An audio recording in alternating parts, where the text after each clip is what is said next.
diajak teman-teman ikut LTK ini. Alhamdulillah dengan LTK ini tanpa obat menjadi sehat. Saya pernah tes di sini. Lantai ini kan lantai 4. Saya satu tangga saja tidak mampu. Sekarang 4 tangga mampu. Itu gara-gara LTK. Kemudian pengalaman yang kedua yaitu saraf terjepit. Saraf terjepit itu banyak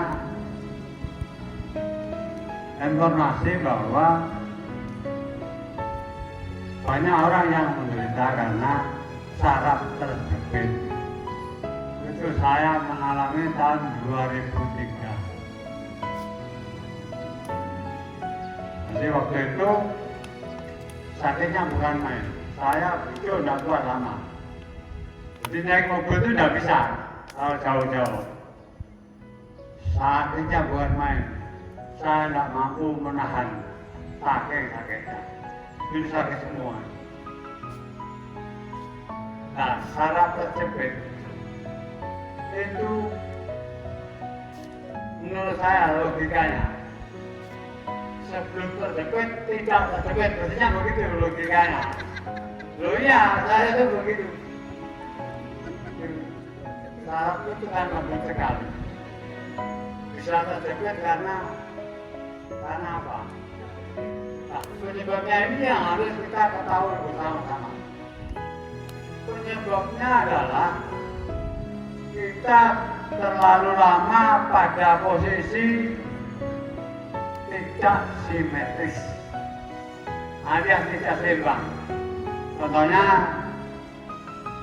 jengkeng dan kaki kanan mekar sing kiwa ditinggi atau sebaliknya, itu namanya kan tidak simetris. Bantalan sebelah terus tengeng itu tidak simetris. Yang bagus adalah semuanya kanan dan kiri seimbang. Jadi tidak mungkin satu terjepit gitu. Jadi penyebabnya adalah posisi yang lama tapi dalam kondisi asimetris atau tidak simetris. Nah, nanti saya akan membuat senam khusus yang ada kaitannya dengan penyembuhan ini. Sekarang alhamdulillah belum. Jadi sakit-sakit itu sudah hilang. Tapi saya sudah berjanji kepada Allah bahwa saya akan membuat tutorial yang bisa diakses oleh siapa saja. Dan siapa yang membutuhkan nanti bisa menggunakan.